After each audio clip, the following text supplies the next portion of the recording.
Emblématique de l'île, c'est à son odeur chaude et sucrée que l'on reconnaît tout de suite le maquis corse. Le maquis est partout. On va se rapprocher donc pour voir les aromatiques. J'ai vu donc qu'il y en avait un petit peu par là. C'est ici que Michel emmène des stagiaires en aromathérapie venus découvrir les plantes du maquis. Ici, on a un petit peu de lavande, ce qu'on va distiller aujourd'hui, mélangé donc dans le cyste, vous voyez. Donc c'est toujours des plantes qui sont proches. Dès qu'on passe les mains, on sent cette odeur. Ça sent la terre, ça sent la résine, ça a aussi un côté fleuri. Enfin, c'est très complexe et très beau. La prochaine étape, ça va être d'extraire ce parfum de lavande qui caractérise le maquis. Un parfum puissant que l'on trouve qu'en Corse. Son huile essentielle est utilisée depuis des milliers d'années. On lui reconnaît notamment des vertus pour soigner la peau. Pour extraire son essence, rien de plus simple, la méthode est ancestrale.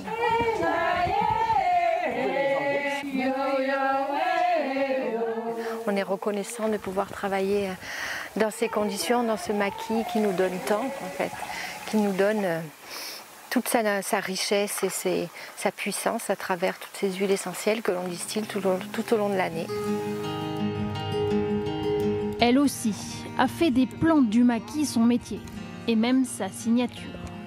Josiane cueille de la népita, une petite fleur qui ressemble à de la marjolaine. Oh, celle-là, elle est belle. On le sent déjà en coupant que ça va être un produit d'exception, quoi. Direction l'atelier, Josiane a revêtu son uniforme. Elle est en fait l'une des chocolatières les plus médaillées de France et propose des chocolats au parfum du maquis. Je sens cette odeur, je suis chez moi. Vous retrouvez l'émotion, la sensation. Il y a l'amour aussi de la façon dont on fabrique. Le maquis, c'est spécial chez nous.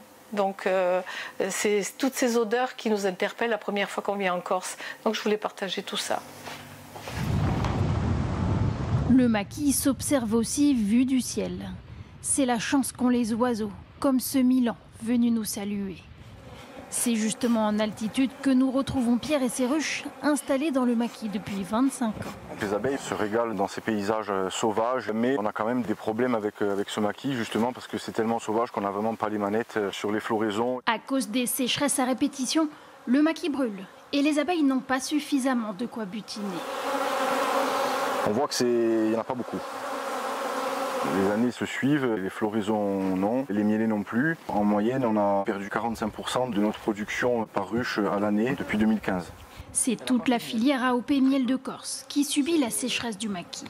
Pourtant, ces plantes sont peu consommatrices en eau, à tel point que certaines mairies ont choisi d'en planter dans leur jardin. C'est le cas à Portiche, près d'Ajaccio.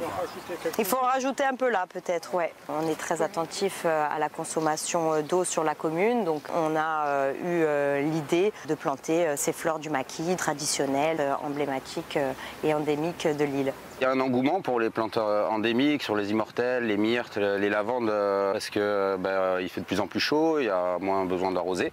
Le maquis couvre 40% de l'île. C'est peut-être ce qui lui donne ce caractère un peu sauvage. En tout cas, c'est grâce à lui que Marius trouve son inspiration. Jeune chef en devenir, ses vidéos Instagram totalisent des millions de vues. Son secret, il travaille dans le maquis. J'ai la chance d'habiter dans le maquis. C'est une source de vie. C'est vraiment le point de départ. C'est de la nature à l'assiette.